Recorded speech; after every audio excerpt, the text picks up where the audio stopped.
reflexões. E todo dia, né? Todo dia nós fazemos isso. Converse com seu travesseiro ao longo do dia. O maior restaurador de forças é a consciência reta que serena as emoções. André Luiz. A consciência tranquila é a base da nossa harmonia interior. E sem harmonia íntima, o homem jamais logrará a saúde integral. Todas as vezes que nossa consciência estiver perturbada por alguma falta cometida, nossas energias entram em desequilíbrio. E isso é uma porta larga para muitas doenças que a medicina ainda não conseguiu explicar. Nossos erros poderão permanecer ocultos nos tribunais terrestres, mas a consciência nos lembrará de todos os lances em que prejudicamos o patrimônio físico, moral e espiritual do nosso próximo. Essas lembranças são incorruptíveis, não desaparecem por subterfúgios, apenas se deletam. Quando nos reequilibramos perante a lei do amor, mediante a recomposição dos danos provocados por nosso egoísmo. Quantos benefícios o perdão e a prática da caridade podem fazer em benefício da nossa paz e, portanto, da nossa saúde? Seu travesseiro é um grande terapeuta. Consulte-o para avaliar-se antes de qualquer remédio. Você não está precisando mesmo se reconciliar com o seu irmão, solicitando perdão para os seus atos?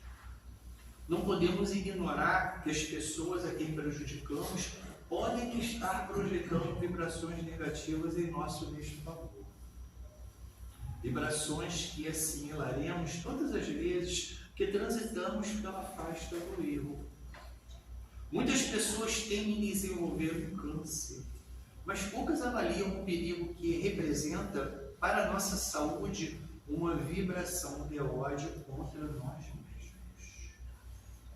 Nosso organismo foi concebido para se alimentar de amor e paz. Todas as vezes que damos ao corpo outro combustível, criamos obstáculos à nossa saúde.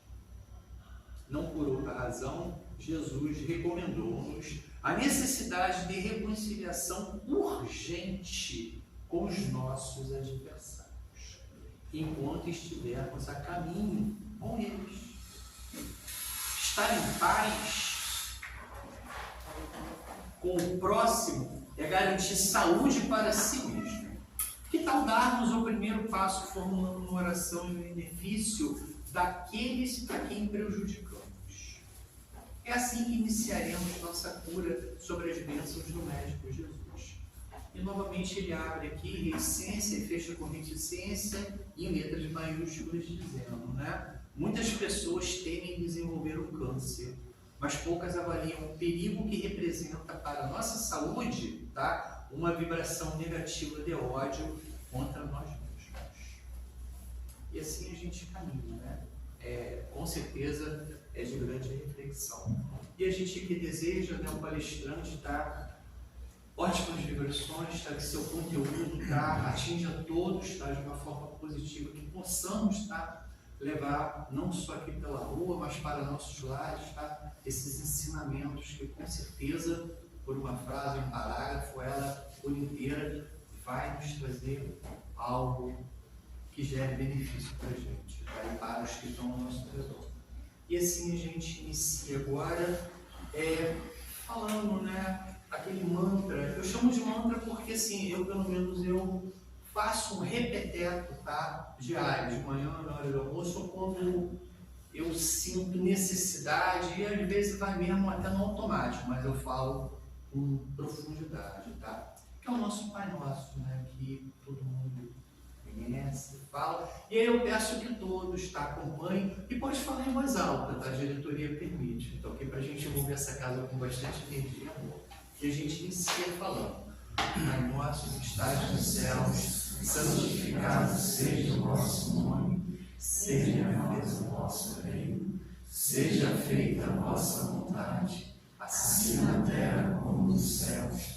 O pão nosso de cada dia nos dai hoje. Perdoai as nossas ofensas, assim como nós perdoamos a quem nos tem ofendido. E não nos deixeis cair em tentações, mas livrai-nos do mal.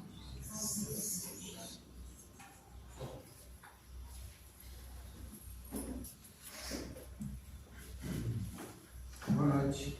Boa noite. Boa noite.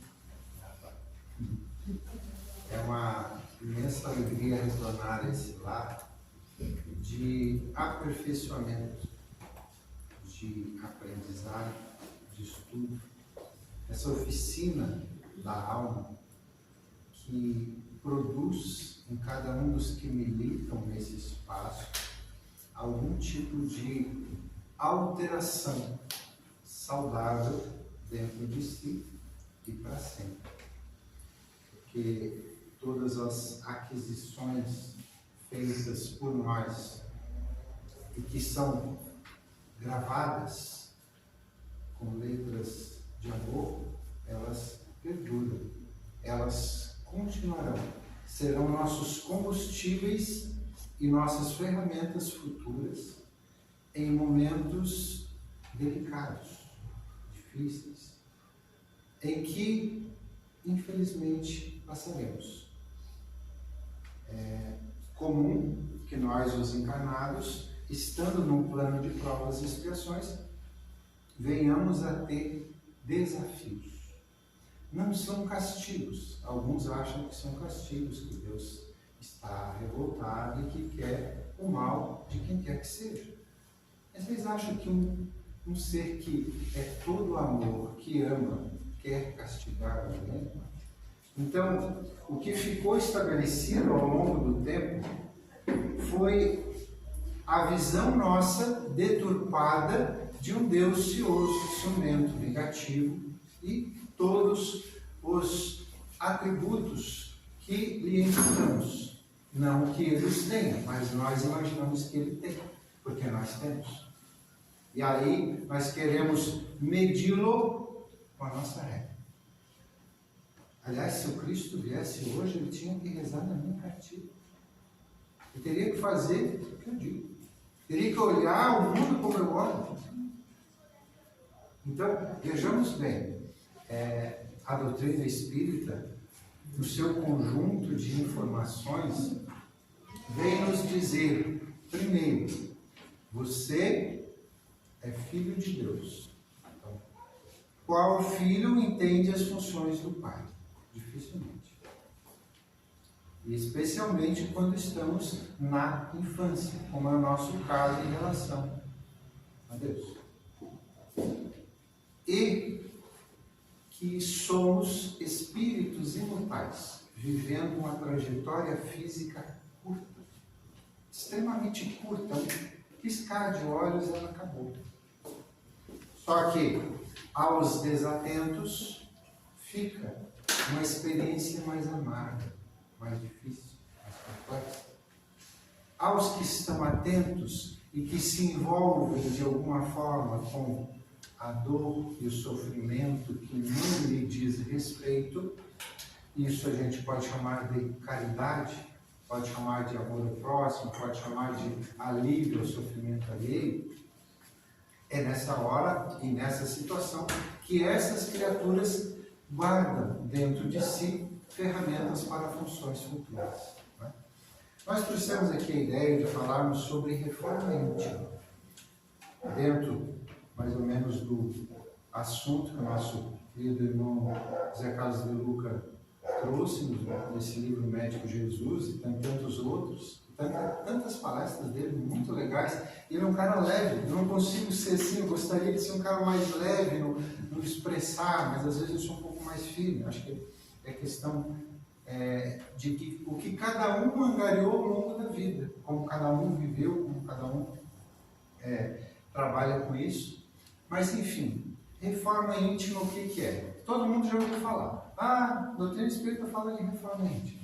Gente, não é uma quebradeira doida, com um monte de fumaça, de poeira, de gente trabalhando. Não é. A reforma íntima é um processo longo, demorado, e que ao final desse período, aquele que se coloca nessa posição chega em um determinado momento percebendo-se diferente, convivendo com as mesmas pessoas, mas percebendo que a relação com aquela pessoa está diferente, porque eu começo a me sentir diferente, eu começo a não gostar de rir de dificuldades alheias. Ah, tem o gordo, tem o careca, tem o baixinho, tem o altão, tem não sei o que, sabe? São coisas que começam a ficar vazias, sem sentido. Pessoal, falar mal de alguém que é homossexual, que tem diferenças em relação ao que é comum. Mas o que é comum? Quem aqui é padronizado? Nós não somos robôs padronizados. Cada um é diferente, não é assim, não é assado. E daí? Isso é o que te caracteriza como sendo você, filho de Deus, unidade única. Filho único. Você é único. Não tem dois exatamente iguais a você. Deus te fez e jogou forma fora. Não tem dois. Então só isso já deveria ser um motivo para nós dizer assim, poxa, ele me conhece e ele me ama. Se ele me conhece, se ele me ama, talvez eu não precise ficar brigando tanto com o outro, impondo o meu ponto de vista. Como é que a pessoa não vê como eu vejo? Como é que a pessoa não torce para o time que eu torço? Não vota para o político que eu gosto? Como assim? Porque cada um é um. Cada um tem uma vida, uma ideia e uma relação. E cada um vem de um histórico de vida nessa encarnação diferente. Às vezes, quando nos reunimos dentro do lar em união de consórcio provisório, ali há dificuldades. Por quê? Um veio de uma situação, outro veio de outra, gente. Um teve um pai bondoso, caridoso, o outro, de repente, nem teve pai que teve participação, ou teve um pai vingativo, teve uma mãe ausente, ou teve uma mãe que cuidava de tudo, não deixava fazer nada. Então, ali é um momento, o ápice do movimento de dois seres tentando avançar. Desses dois, às vezes, são três, que são quatro, que são cinco, daqui a pouco não se sabe mais quantos. Mas ali começa-se uma relação de burilamento interno. Eu tenho que aprender a ter paciência, tolerância, respeito. Quando eu começo a respeitar o meu cônjuge, quando eu começo a respeitar o meu filho, muitas vezes me colocando na posição de filho para ver da ótica dele o que eu estou pedindo para ele, será que é bom? Ou será que não? Ou será que eu, pai adulto, me coloco na posição de filho problema e ele é problema? Casco, pancada em cima dele. Só que ele não é assim, não sou assim. Não vejo assim, não é essa maneira. Mas eu me posicionei achando que era. Então, muitas vezes nós agimos dentro de casa de forma equivocada. Poderia dizer, mas então tem um modelo? Tem, um modelo chama-se Jesus. Como é que Jesus agiria no meu lugar? Como é que Jesus faria o que eu faço? Como é que Jesus olhava para os rostos próximos a ele? E não importava se eram rostos simpáticos ou antipáticos. Por quê? Porque ele sabia que eram espíritos imortais em processo de evolução. Ele olha para um senador romano, grosseirão, cheio de si, por ser quem era, mandava em tudo, tinha direito até de vida e morte, e via nele Emmanuel matou o Francisco Cândido Xavier 2000 anos depois. Não tem problema.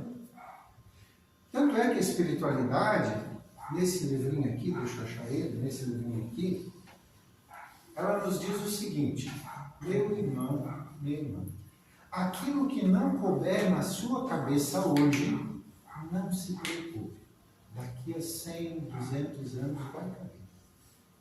Porque você já vem de um histórico longo, muito longo, muito mais longo do que tu imagina que é longo, é bem para lá. De vida, de relações. A tal ponto que quando você se aproxima de alguém que é uma nova pessoa, foi apresentada uma nova pessoa, a gente pode dizer, é uma nova, velha pessoa. Porque talvez lá na China, você já teve um contato com ela, lá na Babilônia, lá em Marte. Tem os terráqueos, tem os extraterrestres. Se nós tratarmos da questão espírito, quem pode dizer quem é daqui e quem é de lá? Eu desafio. Porque nós somos filhos de Deus. As nossas relações vêm de muitos séculos. Joana de Ângeles, só para ilustrar isso, Joana de Ângeles nos diz que nós tivemos duas partes. Joana enfatiza aqui esses números, né? Nós tivemos duas partes, a doutrina corrobora com isso: a parte animal, vegetal, e a parte humana. Aí ela diz que até chegarmos no reino hominal, o número ela coloca em séculos, tá? São dezenas de milhares de séculos. Até nós chegarmos no reino hominal. Levantou, passou de Lúcifer para frente. Lúcifer foi aquele primeiro macaco que foi trabalhado, foi entendido que tinha alguma noção humana, coisa parecida. De Lúcifer até hoje, nós temos dezenas de milhares de séculos. Eu vou te perguntar uma coisinha bastante simples. Será que Deus te conhece? Eu tenho minhas dúvidas. Porque em qualquer momento da vida, coloque isso, por favor. Se tu só pensar nisso, guardar isso pro restante da palestra ou da vida, já valeu. É e será sempre entre você e Deus. Não tem a ver com os outros. A gente se compara. E dizem os espíritos que o problema nosso chama-se comparação. Tu olha, pegando o vizinho, tá bonito, né? Ou coisa horrível que tá tendo. Assim. Então, tá tudo legal na minha vida. Eu fui lá, comprei um carro novo. Sabia, Nazaré? Eu fui lá, comprei um carro novo. Até que o vizinho do lado comprou um carro novo, melhor que o meu, automático, não sei o que mais. Então, o meu carro ainda continua novo, gente, mas sabe? O que é isso? Comparação. O que é isso? Dificuldade nossa na relação com o outro. Por que medirmos a nossa vida pela vida do outro? Que importa o outro? Tem gente hoje que gostaria de estar dirigindo uma Ferrari lá na Suíça, com milhões no banco. Só que essa pessoa não sabe que esse que está dirigindo a Ferrari com milhões de dinheiro no banco está dando a última volta na Ferrari porque comprou o projeto de suicídio assistido. Não aguenta mais a vida. Não aguenta mais se olhar no espelho. Nós vivemos um mundo atual tão difícil que quase todas as vezes que alguém entra numa porta dessa para conversar com alguém da casa espírita, ou tentou suicídio, ou está tentando, ou vai tentar. É isso a maioria. Por quê? Porque a nossa relação com a gente mesmo está difícil, está complexa. Mas se eu pergunto, os temas, os textos são tão bons, são tão claros. O que está faltando? Está faltando a reforma íntima. Está faltando eu entender que eu sou filho de Deus. Se eu me amar, se eu me respeitar, se eu seguir determinados padrões, isso vai me ajudar a ser melhor, a me sentir bem. Nós estamos chegando, gente, em um determinado momento do nosso viver, que pasmem, a pessoa mora sozinha e o projeto dela é sair de casa. Não aguento mais, vou sair de casa. Mas realmente você mora sozinho. Ah, eu não aguento mais também. Sim, está assim. Infelizmente está assim. Eu não me suporto mais. Eu quero sumir. Eu me lembro várias vezes que eu falei em suicídio e falando, e aí uma outra pessoa lá atrás. Eu estou assim, eu estou assim. Por que eu quero sumir da vida? Porque a minha relação comigo não está boa. Então, quando Jesus vem dizer para nós, olhai, vigiai e orai, ele vem dizer para a gente perceber. Santo Agostinho também traz de uma outra maneira, porque Santo Agostinho foi visto como um santo. E por que ele foi visto como um santo? Porque ele era um devasso, gente. Ele era um devasso, ele gostava das coisas. Ele mergulhava nas questões sexuais, em outras questões. Só que de repente ele começou a mudar. E mudou a tal ponto que tudo aquilo ele zerou. Ele não precisava mais daquilo. E aí foi tido como um santo porque ele conseguiu se livrar daquelas amarras doentias que o prendiam no prazer. Então, ele dizia para nós, aliás, ele disse para nós, quem estuda aprende isso.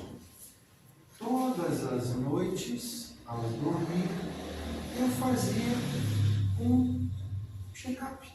Eu pensava no meu dia. O que eu fiz ao longo do dia? Quem eu prejudiquei? Quem me prejudicou? Se a pessoa fez algo para mim, o que eu fiz com isso? E aí ele foi tecendo comentários como ele, ao longo do tempo, para ter razões de não fazer coisas que não eram boas para ele. Ao ponto que ele foi considerado por muitos de nós como um santo. Por que isso? Porque alguém que venceu os seus desejos. Tem gente que diz, mas eu não consigo. Você não quer. Se você criar um padrão e tiver um desenvolvimento de atitudes saudáveis, constantes e diárias, você vence qualquer coisa. Agora, se você passar 3, 4 horas nas redes sociais, realmente não vai dar tempo de você pensar em nada. Você vai pôr a cabeça no travesseiro e vai desmaiar e vai acordar lá nos umbrais gostosos. Porque às vezes as pessoas acham que o lado ruim é ruim. Não é, gente. Querem ver uma coisa? O lado ruim é bom. Porque alguém perguntou para o Chico. Vocês ouviram falar de Francisco Cândido Xavier, né? Chico Xavier. Chico, o que é uma tentação? Ah, meu filho, tentação é um cachorro bem grande que corre atrás da gente. E a gente corre, mas está louco que ele nos alcance. Ou seja, é bom, alguém chega, passa uma mão sedosa no teu cabelo, te diz como você está bem, como você está cheiroso. Olha, sabe? E aí a pessoa vai gostando daquilo. Às vezes as pessoas vêm dizer, ai, que palestra boa que você fez assim. Foi ele. Muitas vezes acontece isso, gente. Eu sou só o porta-voz. Claro que eu estudei, claro que eu preparei algum assunto, mas muita coisa vem de inspiração para que os que trouxeram-nos aqui, Eles combinaram entre eles para trazer informações para quem iria falar com vocês sobre temas que dizem respeito a cada um que está assistindo. Essa é a grande questão. Porque há um movimento maior, porque não é só a Terra habitada. Tem outros planetas. Há uma hierarquia tão grande até chegar em Deus, a gente não tem noção. E daqui para cima, poderíamos dizer isso como se fosse de cima para lá, mas com o universo, como a gente começa a olhar, já não sabe se para cima é para baixo, é para o lado, para a esquerda. Mas vamos pensar na hierarquia moral. Os que estão acima de mim e que se reportam aos que estão acima deles, e assim, trabalham com amor por nós. Muitas vezes eles olham os nossos equívocos, os nossos erros, aquele momento em que eu vou fazer uma caridade. Ó, estou trazendo para ti uma cesta básica, tá? Vocês estão vendo, né? Estou trazendo uma cesta básica. Senhor, eu trouxe uma cesta básica. Não esquece dos meus problemas lá em casa. Pergunto para vocês, isso é caridade? No mínimo, uma troca. E no mínimo, uma exaltação de si mesmo, dizendo que está perdoado. Porque a caridade, ela é no mínimo silenciosa. Ela não expõe. Ela não impõe. Porque se eu tiro a minha camisa para dar para uma pessoa, e hoje tem muitas pessoas na rua, tem muitos transeuntes que abandonaram-se a si mesmos, e às vezes eles passam pelas nossas ruas, pelas nossas casas, tremendo de frio, depois de ter se molhado, mas se você pegar o teu casaco, entregar para ele, ele colocar, andou 100 metros, jogou no chão e pisou na lama, gente, não adianta você ficar irritado. Você passou para ele, porque ele faz o que ele quer. Ah, por isso eu não vou ajudar mais. Continue ajudando, continue fazendo bem, continue procurando ser útil, pensando assim, o que Jesus faria no meu lugar? Por quê? Porque Jesus amava os doentes. Esses tempos atrás, eu estava fazendo uma palestra lá perto do Big, eu não me recordo, acho que é Jardim Atlântico, não é Jardim Atlântico, aquele pedaço ali. Eu estava fazendo uma palestra lá, quer dizer, eu ia começar a fazer a palestra, estávamos ainda no início, depois da oração, eis que entrou um moço desse, todo urinado, cambaleante, extremamente cambaleante, entrou, sentou na frente assim. Nós ficamos olhando a reação, procurando ter alguma vibração, mas eu digo que nenhum da casa, nem eu, tivemos aquilo que Francisco de Assis teve. Foi, tocou, auxiliou, abraçou. Nenhum de nós fez. Nenhum de nós geralmente faz. Porque a gente tem medo. Ai, será que o outro vai gostar? Ai, será? Sabe? Só que aquele moço ainda assim absorveu. Alguns, por que um cara desse vem aqui? Tá? Mas ele veio, sentou, escutou a oração, quando terminou a oração ele levantou, agora eu gostei, muito obrigado. Mas talvez nós tivéssemos tocado nele, com sensibilidade, percebendo que talvez ele precisava de um acolhimento, ele poderia ter ficado mais. Ele poderia ter recebido uma roupa limpa. Mas às vezes a gente é um pouco tímido no amar. Porque às vezes a gente mede, esse não é meu filho, não corre o sangue dele na minha veia, ele não é do meu partido, ele não vota por o cara que eu gosto. Entendeu? Então, a grande questão é, como o nosso irmão leu aqui, perdão. O perdão é um tipo de equipamento ou um tipo de fluido, um tipo de energia que você aplica em você mesmo. Você não está aplicando no outro, não vai dizer assim, legal que você me prejudicou. Não, você não está fazendo isso. Você está dizendo, meu amigo, a sua relação me trouxe alguma dificuldade, mas eu não te condeno. A tua relação é com Deus. Conversa com Ele, se acerta com Ele. Da minha parte, você está liberado. Eu não quero mais que você sofra, porque muitas vezes a gente tem aquela vontade, torce, fica olhando, às vezes até nas redes sociais, que hora que esse cara vai cair, para eu ouvir dele. Deixa o outro seguir a vida dele. Deixa o outro ser feliz.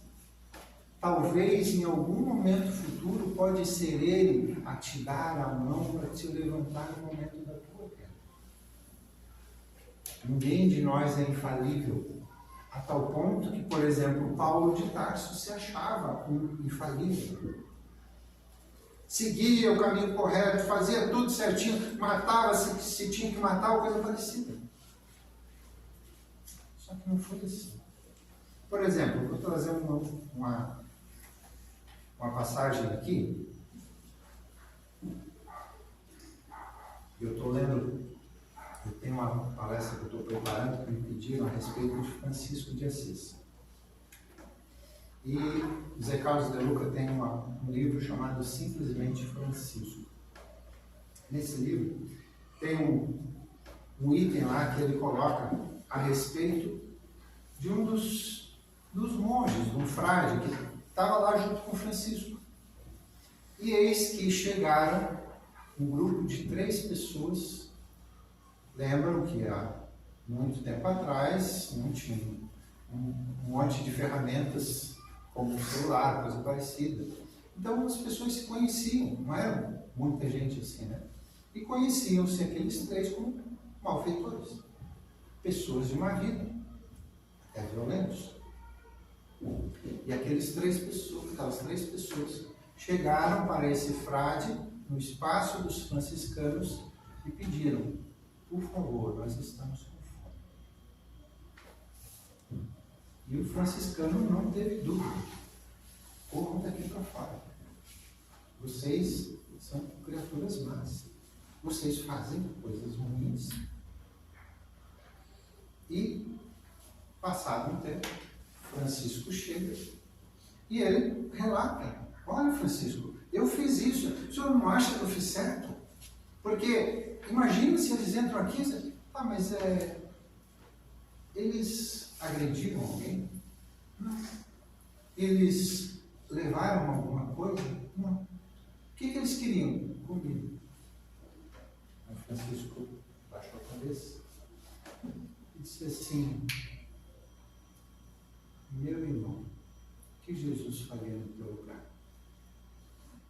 Aí o moço olhou para o Francisco, baixou a cabeça e disse: acho que eu errei. E agora, Francisco, o que eu faço? É simples. Eu, nos donativos que recebi da comunidade, tenho aqui pão e vinho. Você vai pegar esse pão, esse vinho, vai procurar esses malfeitores, vai ajoelhar-se na frente deles, pedir perdão e dar o donativo para eles. O monge se pegou, saiu, andou mais ou menos umas 3 horas e encontrou os moços embaixo de uma árvore, famintos do mesmo jeito, porque ninguém havia dado comida para eles. Chegou, pôs a comida do lado, se ajoelhou, pediu perdão, disse de onde vinha, disse quem o orientou a ir lá, e disse: Pai Francisco lhes diz que, se vocês se portarem com decência, receberão alimento todos os dias. E aí um olhou para o outro e disse: olha, um representante de Deus ajoelhado na nossa frente, trazendo comida e pedindo perdão. Nunca fomos tão bem tratados. Passado um tempo, eis que aqueles tornaram-se franciscanos e distribuíam os donativos, eram pessoas exemplares. Por quê? Porque alguém os olhou, alguém os percebeu, alguém os acolheu e eles se sentiram dignos, se sentiram equilibrados. Não tem tempo que não sei como está. Ah, não está funcionando. Então, quando Jesus vem dizer para a gente, eu sou o caminho, a verdade e a vida, ninguém vai ao Pai senão por mim. Que caminho é esse, gente? Não é o caminho que ele trilhou lá, físico, porque lá, desde que ele saiu, estão jogando bola, até hoje. Não é esse o caminho. O caminho é as ações que ele trouxe na sua vivência no período em que foi visto, são as ações ideais para alguém que procura se sentir bem. Para alguém que não quer sair de casa mesmo morando sozinho. O que está cheio de nós e que nos prejudica e que nos pesa é a arrogância, o orgulho, a insensatez, a maldade, as comparações.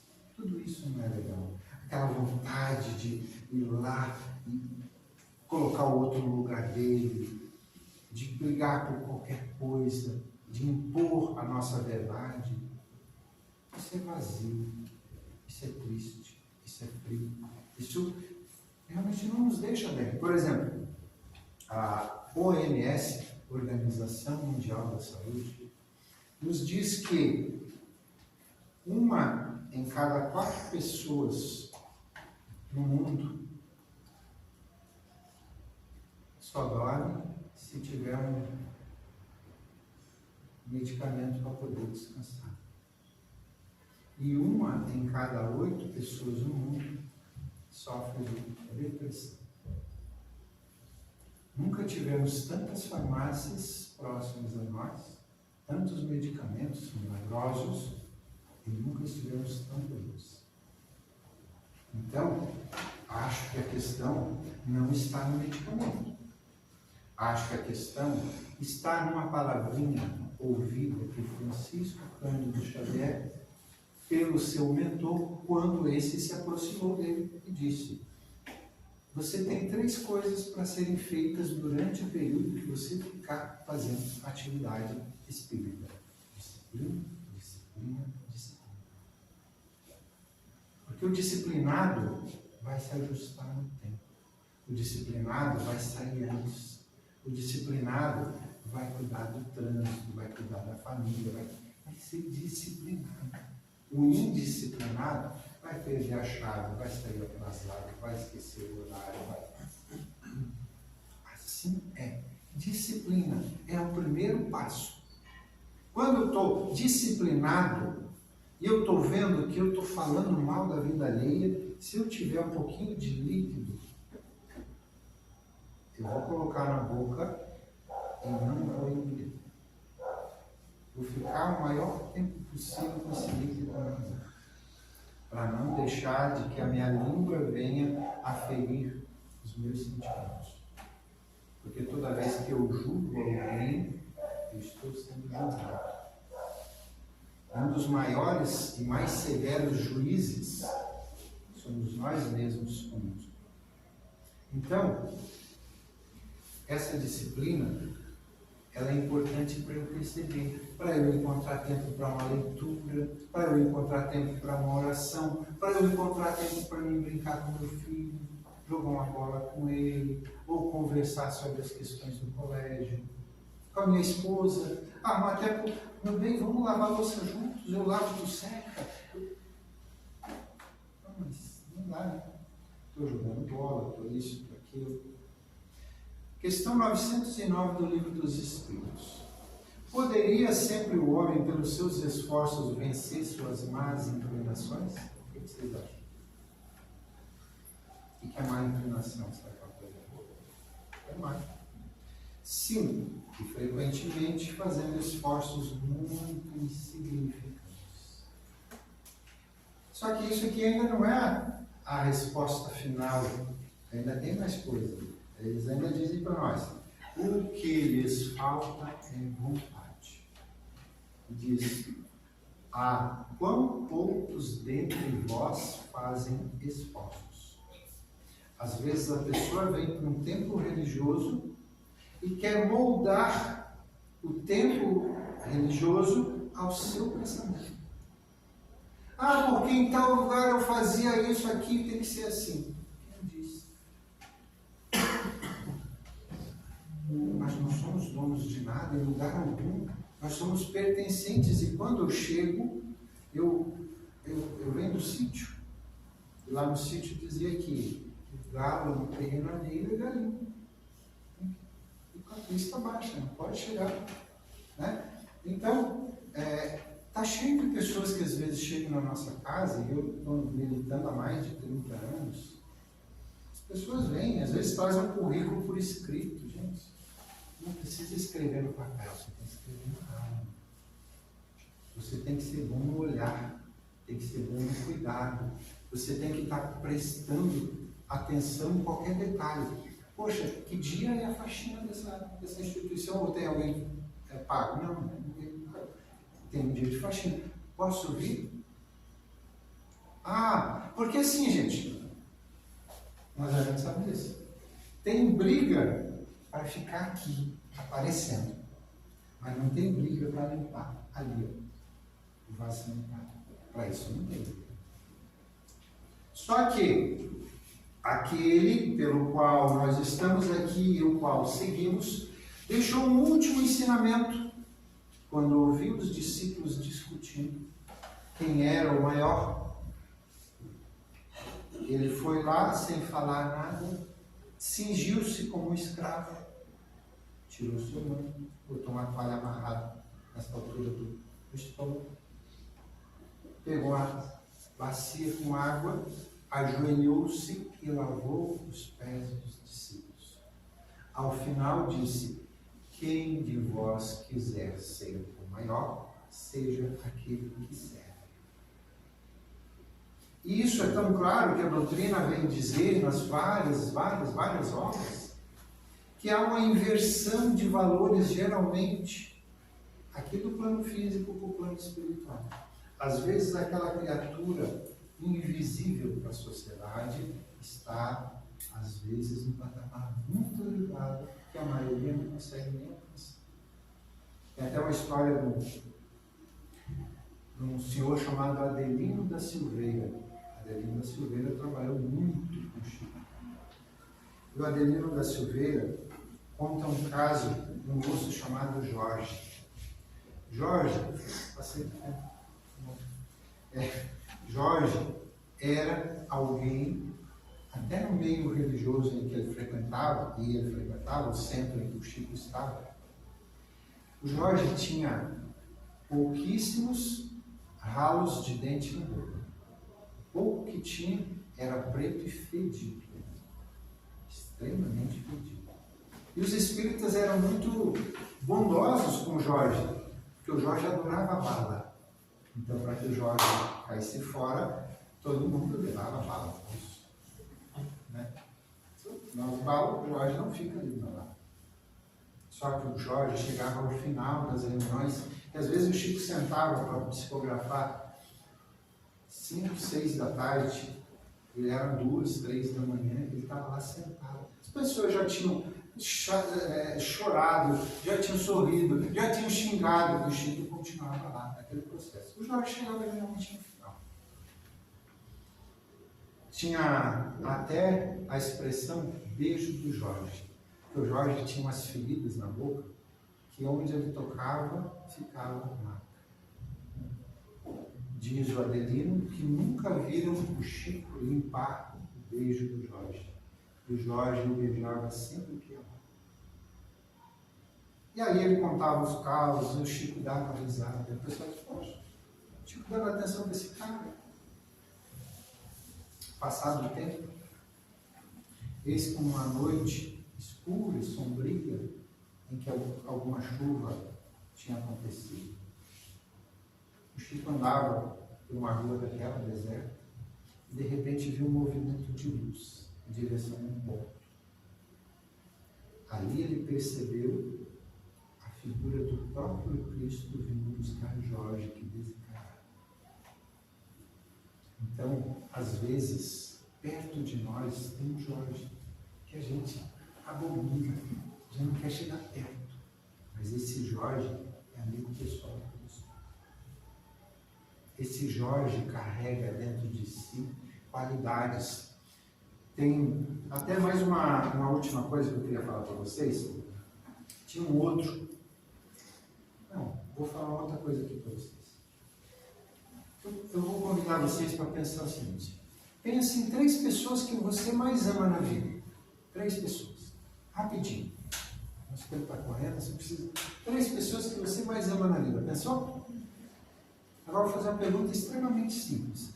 Uma dessas 3 pessoas era você? Não. Se não era, nós temos um problema. Bem sério. Porque quando Jesus veio e disse amar a Deus sobre todas as coisas e ao próximo como a si mesmo, ele trouxe-nos uma orientação de como é que eu vou amar alguém se eu não me amo, se eu não me persigo, se eu não me gosto, se eu quero sair de dentro de casa e eu moro sozinho. Porque se eu me amar e fazer o que Santo Agostinho orientou, eu vou começar a perceber que certas coisas estão um pouco mais complicadas para mim resolver. Poxa, eu não quero falar da vida ali, mas quando eu vejo, estou falando. Falando de novo, estou falando de novo, estou falando de novo. Chega uma hora que eu me irrito comigo mesmo. Aí eu começo a perceber que o outro que tem dificuldades, também tem dificuldades para resolver as suas dificuldades. Mas eu julgo, como é que o cara não muda? Eu estou aqui, estou fazendo uma palestra, a partir de hoje ninguém mais erra. Tá certo? Então vamos sair dali, já vamos tropeçar em alguma coisa. Oh, que porcaria! Mas é na vigilância constante, diária, que nós vamos angariar condições de vencer os nossos próprios desafios, os nossos próprios conflitos, que não foram colocados por Deus ou pelos nossos anjos de guarda para nos trazer problemas, e sim para nos dar condições de vencermos as dificuldades que virão. E elas virão, não é claro. Aquele que tiver mais capacitado, com maior amor, vencerá as dificuldades fáceis. Mesmo que doa. Mas, em algum momento, alguém irá enterrar um pai, uma mãe, um filho. Alguém irá se sentir no próprio velório. Como é que você está? O que você fez pela vida, ao longo da vida, e o que você ouve de quem está ao seu lado. Será que o seu nível de arrogância era muito grande, de maldade, de grosseria? Receba, analise. Ninguém está apontando defeitos, até porque quem está falando aqui deve ter mais defeitos que todo mundo. Mas a nossa ideia é encontrar soluções diárias. Como é que eu faço para me ser feliz? A cada passo, todo dia, um pouquinho. Agora eu trouxe aqui para nós terminarmos, e desculpa ter avançado no tempo, Frei Antônio das Chagas, Portugal, 1631 a 1682. Ele nos trouxe uma poesia chamada Conta o Tempo. Deus pede estrita conta do meu tempo, e eu vou do meu tempo dar-lhe conta. Mas como dá sem tempo tanta conta, eu que gastei sem conta tanto tempo? Para dar minha conta feita a tempo, o tempo me foi dado e não fiz conta. Não quis, sobrando tempo, fazer conta. Hoje quero acertar a conta e não a tempo. Ó vós que tendes tempo sem ter conta, não gasteis vosso tempo em passatempo. Cuidai enquanto é tempo em vossa conta. Pois aqueles que sem conta gastam tempo, quando o tempo chegar de prestar contas, chorarão como eu não ter tempo. Então, meus irmãos, essa mensagem, todos nós, não há injustiça nisso, todos nós recebemos 24 moedas de ouro todo dia. o que vai ficar de diferença entre um e outro, porque nós vamos fazer com as nossas 24 horas. Deus abençoe.